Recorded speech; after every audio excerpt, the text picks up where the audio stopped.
ভাই বাঁচু, বেঁচে থাকলে রাস্তা সব হিন্দু ঘরে ধ্বজ লাগাতে হবে। কাল সকালের মধ্যে সব হিন্দু ঘরে ধ্বজ উঠবে, একদম সেপারেট করে দাও এখানকার এই সব জেহাদি মৌলবাদীদের সাথে আমাদের হিন্দুদের। আর সব মন্দিরে মাইক টাঙাও এবং হর্ন দাও গোটা গ্রামে। প্রত্যেক শাঁখ বিতরণ করো, ধর্ম পরিবর্তন করতে হবে। ভারতের পশ্চিমবঙ্গে শুভেন্দ্র অধিকারী নামে এক তথাকথিত রাজনীতিবিদ সে প্রকাশ্যে বলতেছে যে মুসলমানদের নাকি ধর্মকে পরিবর্তন করতে হবে, মুসলমানদের উপর জোরপূর্বক তাদের জয় শ্রীরাম নামে তথাকথিত স্লোগান তাদের মুখে মুখে চাপিয়ে দিতে চায়। আজকে যাদের ক্ষমতা রয়েছে তারা এই ক্ষমতার দোহাই দিয়ে মুসলমানদের গণহত্যা করার হুমকি দেয়। ক্ষমতায় আসার পরপরই একটা হত্যাকাণ্ড হয়েছে।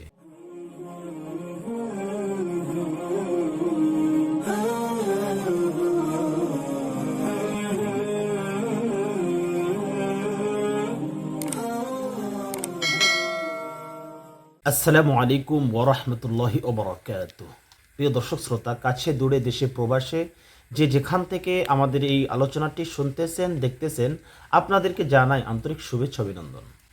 তো সম্প্রতিকালে আমরা দেখতে পেলাম যে ভারতের পশ্চিমবঙ্গে শুভেন্দ্র অধিকারী নামে এক তথাকথিত রাজনীতিবিদ সে প্রকাশ্যে বলতেছে যে মুসলমানদের নাকি ধর্মকে পরিবর্তন করতে হবে।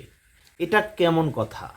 আজকে তাদের ক্ষমতা আছে, সেই জন্য মুসলমানদের উপর জোরপূর্বক তাদের জয় শ্রীরাম নামে তথাকথিত স্লোগান তাদের মুখে মুখে চাপিয়ে দিতে চায়। সাধারণ জনগণ জিজ্ঞেস করেছে রাস্তার উন্নয়নের কথা, সে বলতেছে যে আগে বাঁচো তো প্রত্যেকটা মুসলমানের ধর্মকে পরিবর্তন করতে হবে এবং কি রাস্তার ধারে ধারে তাদেরকে জয় শ্রীরাম নামে স্লোগান দিতে নাকি বাধ্য করবে।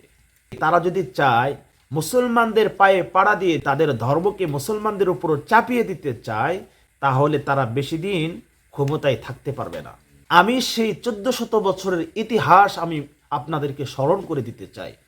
বদরের ময়দানে 313 জন একটা সদস্য ছিল, সে জায়গায় নেতৃত্ব দিয়েছে আমার নবী মুহাম্মদ সাল্লাল্লাহু আলাইহি ওয়াসাল্লাম।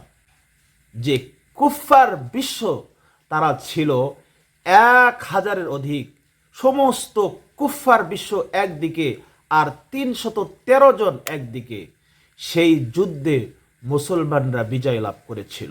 আজকে যাদের ক্ষমতা রয়েছে তারা এই ক্ষমতার দোহাই দিয়ে মুসলমানদের গণহত্যা করার হুমকি দেয়। আমি তাদেরকে বলবো সেই ইতিহাসের কথা স্মরণ রাখো।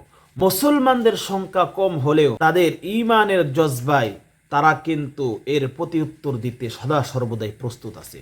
আমি সেই জন্য তাদেরকে সাবধান করে দিতে চাই যে মুসলমানদের উপর গণহত্যা এটা আমরা কোনো ক্রমেই সহ্য করব না। আমরা বিভিন্ন রাস্তায় দেখতে পাচ্ছি এই পশ্চিমবঙ্গে মুসলমানদের সন্তান ছোট থেকে বড় পর্যন্ত কেউ নিরাপদ না, তাদেরকে বিভিন্ন ধরনের নির্যাতন করা হচ্ছে।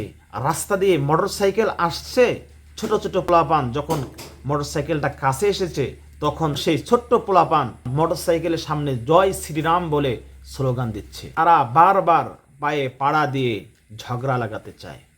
তারা মনে করছে যে মুসলমানদের সংখ্যা একদম মুষ্টিময়, সেই জন্য তাদের উপর জুলুম নির্যাতন করবে। আজকের একটি ঘটনা, ক্ষমতায় আসার পরপরই একটা হত্যাকাণ্ড হয়েছে। সেই জন্য আমি বলতে চাই যে এই ক্ষমতা নিয়ে বেশি দিন থাকতে পারবেন না। সেই জন্য আমি এই হত্যার জোর প্রতিবাদ জানাচ্ছি। তারা যদি মুসলমানদের উপর সংখ্যালঘু এই ভেবে তাদের উপর নির্যাতন করে, তাহলে আমরাও তো বাংলাদেশের মধ্যে তাদের উপর নির্যাতন করতে পারবো। কিন্তু আমরা সেই নির্যাতন করছি না, আমরা সেই উদারপন্থী অবলম্বন করে তাদেরকে বুকে জড়িয়ে আমরা এই বাংলাদেশের মধ্যে বসবাস করছি। এটা এমন একটি উদাহরণ যে উদাহরণটা সারা পৃথিবীর মধ্যে কোনো দেশ দেখাইতে পারবে না। সেই জন্য বলছি যে আপনাদের এই হত্যাকাণ্ড, জুলুম, নির্যাতন সবকিছু বন্ধ করুন, নয়তো এর পরিধি ভালো হবে না। আসসালামু আলাইকুম রহমতুল্লাহ।